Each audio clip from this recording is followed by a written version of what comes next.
সিয়াম আপনার পক্ষে কথা বলবে, বিচারের মাঠে বলবে, প্রতিপালক আমি একে দুইটা কাজ করতে দিনি, এক খেতে দিনি আর এক প্রবৃত্তি অনুযায়ী চলতে দিনি। এই কথাটা আল্লাহ বলছেন। আবু হুরায়রা রাদিয়াল্লাহু তাআলা আনহু বলেন, রাসূল সাল্লাল্লাহু আলাইহি ওয়াসাল্লাম বলেছেন, কুল্লু আমাল ইবনে আদম ইজাফুল হাসানাতু বিআশারি আমসালিহা ইলা সাবমিআতি যায়ফ। قال الله تعالى ইল্লা সাম ফাইনাহু লিওয়ানা আজিবিহি। আদম সন্তানের সব নেকি 10 থেকে 700 হয়। এক করলেই এক লিখা হয় না, লিখায় হয় 10। এক নেকি করেছেন তো ওটা আল্লাহ লিখেন না, করেছেন আপনি এক। হাদিসও আছে যে এক নেকি, কিন্তু ওটা আল্লাহ লিখতে বলেন 10। আর এটা বাড়তে থাকে, বাড়তে বাড়তে 700 হয়, আরো বেশি। বুখারী মুসলিমের হাদিসে এসেছে, আল্লাহ রাসূল বলছেন, তোমরা ঘোড়ার বাচ্চা পালন করো না? বলে হ্যাঁ করি তো। এই যে ঘোড়ার বাচ্চা যেমন ধীরে ধীরে ধীরে ধীরে বড় হয়ে যায়, আমি তোমাদের নেকিকে বেশি করতে করতে এরকম অনেক করি। ভাষাটা সৌদি আরবের, এই জন্য ঘোড়া। বাংলাদেশের হলে আল্লাহ রাসূল বলতেন যে তোমরা যেমন মুরগির বাচ্চা লালন পালন করো, ছোট ছোট চাউল দিতে দিতে বড় হয়ে যায়, এইভাবে আল্লাহ রাসূল বলতেন। কিন্তু ভাষা তো সৌদি আরবের, ওরা যেটা বুঝে সেটাই আল্লাহ রাসূল বলেছেন। তো যেইভাবে ঘোড়ার বাচ্চা বড় হয়, এইভাবেই মানুষের নেকি বেশি হয়। এই কথা বলতে বলতে আল্লাহ তাআলা বলছেন, মানে হাদিসে কুদসি আল্লাহ তাআলা বলছেন, তবে সিয়াম এমন নয়, সিয়ামের এরকম কোনো নেকি হয় না। সিয়াম পালন করে 10-12 নেকি পাওয়া যায় না। 2, 4, 5, 10 দেখি সিয়ামে নেই। 1 টাকা দান করলে 10 নেকি হয়, 1 টাকা কর্জ দিলে 18 নেকি হয়, এই কথা ঠিক। কিন্তু সিয়াম পালন করলে এমন নেকি হয় না, তাহলে এটা ভিন্ন ইবাদত। তো সিয়াম পালন করলে কি হয়? তখন আল্লাহ তাআলা বলছেন যে ফাইনাহু লি, সিয়াম হচ্ছে আমার ব্যাপার, ওয়ানা আজিজি বিহি, প্রতিদান আমি দিব। কি দিবেন? প্রতিদান আমি দিব। তো তাহলে নেকি হলো না। প্রতিদান আমি দিব মানে বিচারের মাঠে বলবেন এ নাও। তো বিচারের মাঠে কি দিবেন?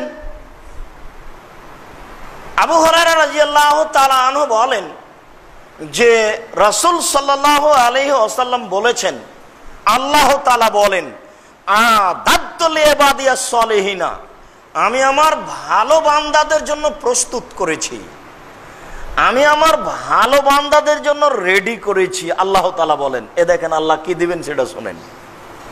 10 নেকি নেই, 200, 400, 500 নেকি নেই। বলছেন যে আমি আমার ভালো বান্দাদের জন্য প্রস্তুত করেছি, রেডি করেছি, এমন কিছু করেছি মারা তায়নুন, চোখ কোনোদিন দেখেনি, অমা সামিয়াত ওজনুন, কান কোনোদিন শোনেনি, অমা খাতারাবে কালবে বাশার, মানুষের অন্তর কোনোদিন ভাবেনি।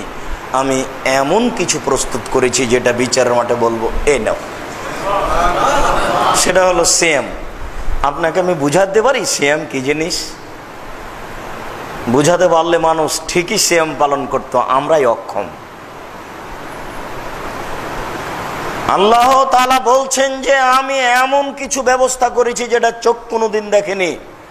চোখ দেখেছে আগ্রার তাজমহল, চোখ দেখেছে হাওড়ার ঝুলন্ত ব্রিজ, চোখ দেখেছে ইরাকের ব্যাবিলনের ঘন্টা, চোখ দেখেছে ফ্যাক্স মেশিন, চোখ দেখতে পাচ্ছে মোবাইল। 50,000 বছর পরে চোখ আরো অনেক কিছু দেখবে।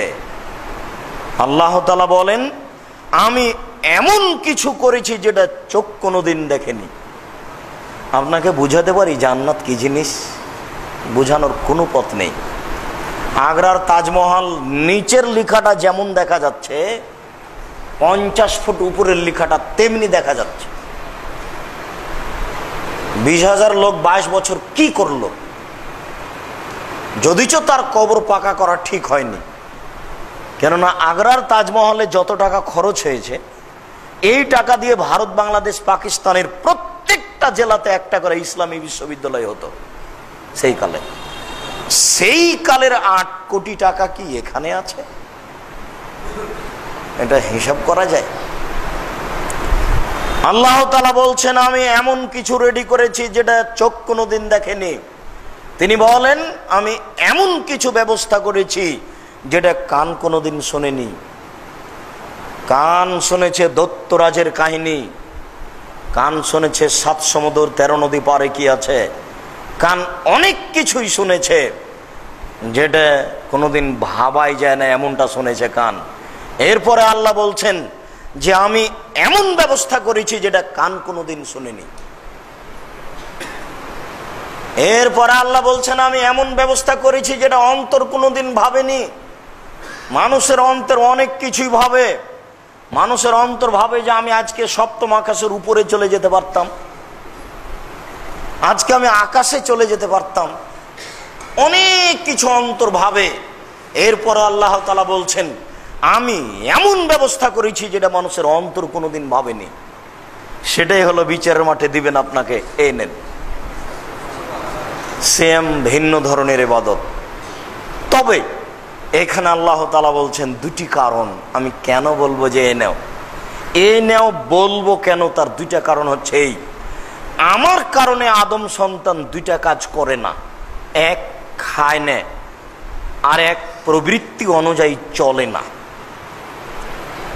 খাওয়া বন্ধ করতে সবাই পারে। এই বাচ্চা ছেলেটাকে যদি একটু খেলনা দিই তাহলে 2 ঘন্টা থেমে থাকবে। বৃদ্ধ মানুষকে যদি বলি যে চাচা একটু থামেন, এই যে সূর্য ডুবছে, তাহলে থেমে যাবে। না খেয়ে থাকতে পারে অনেকেই, কিন্তু প্রবৃত্তি ঠেকাতে পারে কে? প্রবৃত্তি কি জিনিস? ঘুম থেকে উঠে সুন্দর করে দাড়ি চাচে যে সেই প্রবৃত্তিকে মানে, সে রোজা থাকে, সিয়াম থাকে না। নগ্ন পোশাক পরে রাস্তাঘাটে চলছে যে সে রোজা থাকে, সিয়াম থাকে না। আপনার অনেক টাকা আছে, টাকা নিয়ে আপনার মেয়ে সকাল 10টার সময় গেছে বাজারে, ইফতারির অনেক আইটেম তৈরি করেছে, নিয়ে এসেছে, 2টা থেকে শুরু করেছে, বন্ধু বান্ধব নিয়ে খাবে ইফতারি। দোলা ভাই আছে, বন্ধু বান্ধব আছে, আব্বা আছেন, অনেক আছে, হুজুরও এসেছেন, তাই আপনার মেয়ে ইফতারি সাজাচ্ছে, অনেক সাজিয়েছে। নগ্ন পোশাকে ইফতারি সাজায় আবার বলে আমি জান্নাত কিনবো। ধর্ম পাগল কিছু নয়। ধর্ম রাজশাহী চাঁপাইনবাবগঞ্জের হাওয়াই লাড্ডু নয়। এদেশের নেতা নেত্রী যেটা বুঝেছে সেটা ধর্ম নয়। এদেশের নেতা নেত্রী মনে করছে যে কবরের চতুর্দিকে দাঁড়িয়ে সবাই মিলে হাত তুলে দোয়া করলেই কাজ হয়ে যাবে। এটা ঠিক নয়। যেভাবে আপনি আর আপনার স্ত্রী, আপনার মেয়ে রোজা থাকছেন, এই রোজা দিয়ে কাজ হবে না। প্রবৃত্তির অনুসরণ করে যারা, তাদেরকে আল্লাহ বলবেন না যে এই নেও। নগ্ন পোশাক পরে রোজা থাকে যারা, তাদেরকে বলবেন না আল্লাহ। মিথ্যা কথা বলে ব্যবসা করে যারা, তাদেরকে আল্লাহ বলবেন না। ধর্মের বিরোধিতা করে চলে যারা, তাদেরকে আল্লাহ বলবেন না। বিচারের মাঠে আল্লাহ বলবেন যে আমার কারণে তুমি 2টা জিনিস ত্যাগ করেছো, অতএব এই নাও, জান্নাতে যাও। কি দিয়ে বুঝায় আপনাকে সিয়াম কি জিনিস?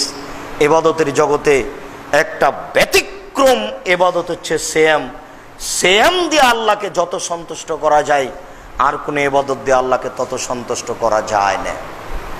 তাই রাসূল সাল্লাল্লাহু আলাইহি সাল্লাম বলেন, কে যদি একদিন সিয়াম পালন করে তাহলে তাকে জাহান্নাম থেকে 70 বছরের পথ দূরে সরিয়ে নেওয়া হবে।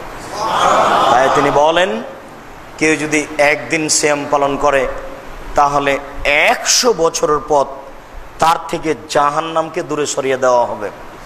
কেউ যদি সিয়াম পালন করে তাহলে তার মাঝে আর জাহান্নামের মাঝে ব্যবধান হবে 500 বছরের পথ। অর্থাৎ সিয়াম পালনকারী জান্নাতে যাবে, ইনশাআল্লাহ যাবেই।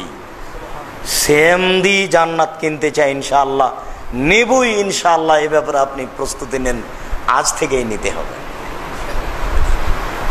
রমজানের সিয়াম পালন করতে আপনি বাধ্য। রমজানের সিয়াম পালন করলে অনেক কিছু হবে, এটা ভিন্ন জিনিস। তবে আপনি রমজানের সিয়াম পালন করতে বাধ্য। এছাড়া নগদ জান্নাত পাওয়ার জন্য আপনাকে আর একটু বলি, আপনি বৃহস্পতিবার এবং সোমবার সিয়াম পালন করেন। কেন? সাপ্তাহিক রিপোর্ট পেশ করা হয় বৃহস্পতিবার এবং সোমবারে। আমাদের নবী মুহাম্মদ সাল্লাল্লাহু আলাইহি সাল্লাম বলেছেন, আমি চাই আমার যখন রিপোর্টটা পেশ করা হবে আল্লাহর কাছে, তখন আল্লাহ দেখুক যে আমি সিয়াম আছি। এই জন্য তিনি বৃহস্পতিবার এবং সোমবার সিয়াম পালন করতেন। বাৎসরিক রিপোর্ট পেশ করা হয় শাবান মাসে, তবে কোন দিন এই কথা তিনি জানতেন না, এই কথা তিনি বলেননি। বাৎসরিক রিপোর্ট পেশ করা হয় শাবান মাসে, তবে কোন দিন এটা তার জানা ছিল না। এই জন্য তিনি পুরো শাবান সিয়াম পালন করার চেষ্টা করতেন, ওই দিনটা ধরতেই হবে। তিনি চাইতেন যে বাৎসরিক রিপোর্ট পেশ করার সময় আল্লাহ দেখুক যে আমি সিয়াম আছি। তো যেহেতু দিন তার জানা ছিল না, এই জন্য পুরো শাবান সিয়াম পালন করার চেষ্টা করতেন, তবে রমজানের সাথে মিলিয়ে দিতেন না। ভারত, বাংলাদেশ, পাকিস্তানের এসব হুজুরেরা কিভাবে জেনে নিল সেই দিন 15ই শাবান? তাই তারা কলকারখানা, অফিস, আদালত, কোর্ট কাছারি, শিক্ষা প্রতিষ্ঠান সবকিছু বন্ধ করে রাতে গোসল করে আতর গোলাপ মেখে দিনে রোজা থাকে। একেবারে ডাহা নগদ মিথ্যা কথা। 15ই শাবানে সিয়াম পালন করলে পাপ হবেই হবে।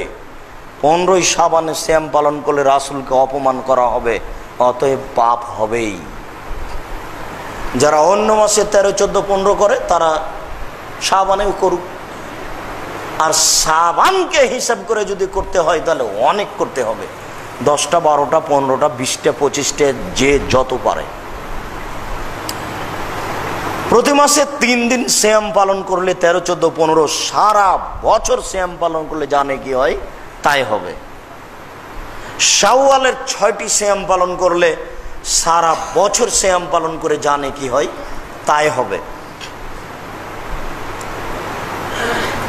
মুহররমের 2 দিন সিয়াম পালন করলে বিগত 1 বছরের পাপ ক্ষমা হবে।